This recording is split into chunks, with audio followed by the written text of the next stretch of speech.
Welcome to 10 Minutes CS. 241 shortest palindrome. So in this problem you are given a string s and we have to convert it to a palindrome by adding characters in front of it. That means let's say this string is there and we have to add characters in the start of it to make the whole string as palindrome. Also we need to find the shortest palindrome. That means we need to add as less characters as possible to make this whole string, which will be the resultant, a palindrome. So if we need to add characters in the start, and that should be minimum, that means we need to add some characters which are also appearing in the last of it but in reverse order to the start. That will help us in making this palindrome. But for making it a shortest, that means we need to add as less characters as possible. That means that the string in between the our added characters and the last characters should be a palindrome in itself. So isn't it like finding the longest palindrome but starting from the index 0?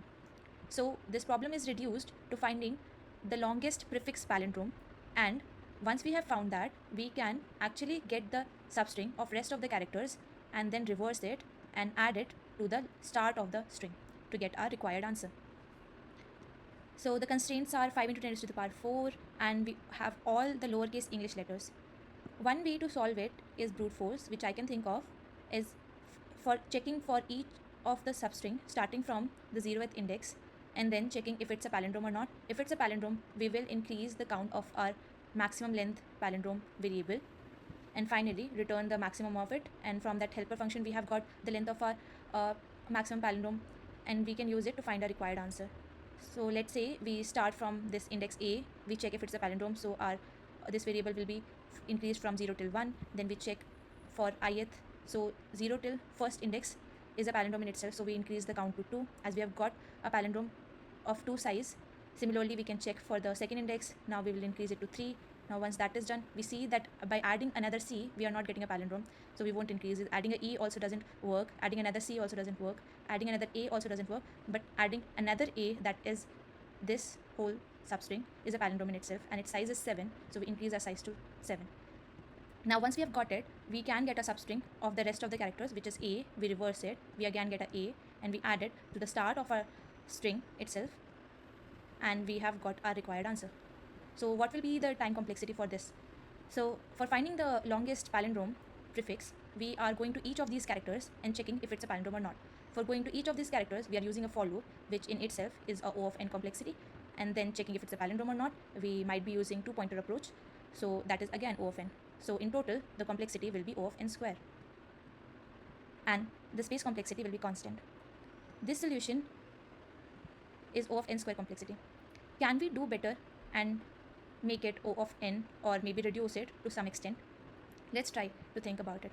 So we have to go to each of these index. That is inevitable, and we have to do the first for loop for sure. That is, looping is needed, and O of n complexity will will be there for sure. So the next O of n complexity we got while comparing the strings and make checking if it's a palindrome or not. That was of O of n. So that, can we reduce it to a bit and make it a constant operation or something like that? So what we are doing in checking a palindrome, so let's say a string is given and we need to check if it's a palindrome or not. We usually use the two pointer approach from the start and the end and then check it. But isn't it similar to comparing the string with the reverse of that string? If the reverse of the string matches with the string, then the string is palindrome, correct? And comparing strings is in itself a O of n operation. But do we have any algorithms which actually helps in string matching? Yes, we do have string matching algorithms such as KMP or Rabin-Karp, right? And what do these algorithms do? They helps us comparing the string based on hashing, which actually reduces the comparison to O of n, O of 1, as comparison between integers is a O of 1 operation. So let's say we are given these substrings, we can reverse it and then can find the uh, hashing of it and can compare it. But reversing a string in itself, of an operation. So can we compare a string with the reverse of it without actually reversing it? Let's try it. So let's say we have this string s and we have the reverse of this string r. We can find the hash of a string in similar way. The way we calculate the numbers in maybe base 2, we have a binary representation, and for this character we have 2 raised to the power 0. We then multiply it with the number itself, and then when we come here, we multiply the number with the next power, which will be 2 raised to the power 1, and then we keep on adding the values to find the resultant answer. Similarly, let's say we are here and our base will be 26 in this case, because we have all the small letter English alphabets, and maximum it can go is to 26 unique values. So for this we have 26 raised to the power 0 into a. Now definitely we cannot multiply a character with a number, so we can convert it. Let's say we have this string s and we have the reverse of this string r. We can find the hash of a string in similar way. The way we calculate the numbers in maybe base 2, we have a binary representation to a integer by finding its ASCII value. So how will we do it? Let's say we have our current character as c, and we will subtract it with the base, which is a, and then we will add 1 to it. Why we are adding 1 to it? Because let's say we have a empty string and we have a string having a. Now if we don't add 1 to it, so the ASCII value of it will be a subtracted by another a, which is 0.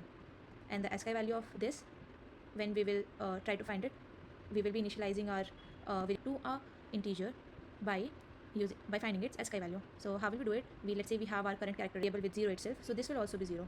So though these two values are different, but we are getting the final value as same. So just to differentiate, we are incrementing it by 1.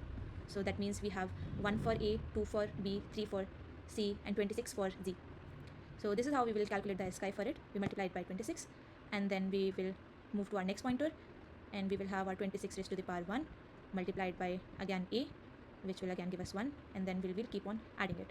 That's how we will get our values, the hash values. And once we have got it, we need to compare it with the hash values of our table with 0 itself, so this will also be 0. So though these two values are different, but we are getting the final value as same. So just to differentiate string, if the values match, then that means that those two strings are palindrome. If not, they are not. So how will we find these sort of values from our prefix string? If the values match, let's say we are here and we have our base as 26 raised to the power 0, we multiply it with the ASCII of a, which is 1, and that is we have calculated the value for this string. Now once our pointer moves to our next string, once a pointer moves to our next character, we will be multiplying it to the base again to make this count as 26 raised to the power 1, and we will add this to our resultant answer. So this is 1 into 26 raised to the power 1 plus our character. So this is how we will be finding the as hash values for our string, and we will add this to our. So our formula for finding the string's hash value will be, let's say we have x into our base plus the character, and for finding the hash of the reversed will be x plus character into power, where our x is already created, where our x is already stored variable, and our power is increasing by base. So each time our power will be power into base. So we will be having a initial for loop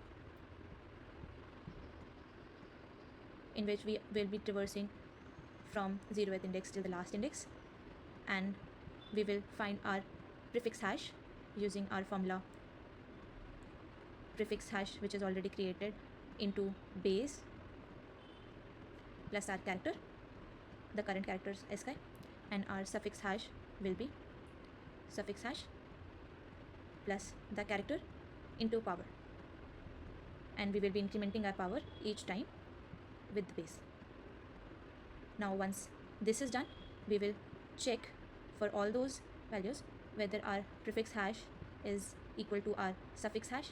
If that is the case, we will be increasing our maximum length of our prefix palindrome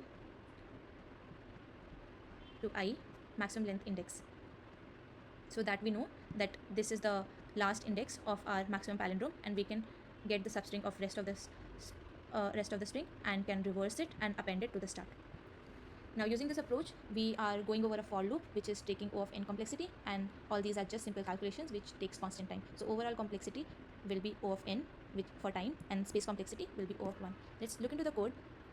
Now we have a corner case when our string is having length as 0. In that case, we can just simply return the string itself, and otherwise we will find the prefix length of the longest palindromic prefix index method.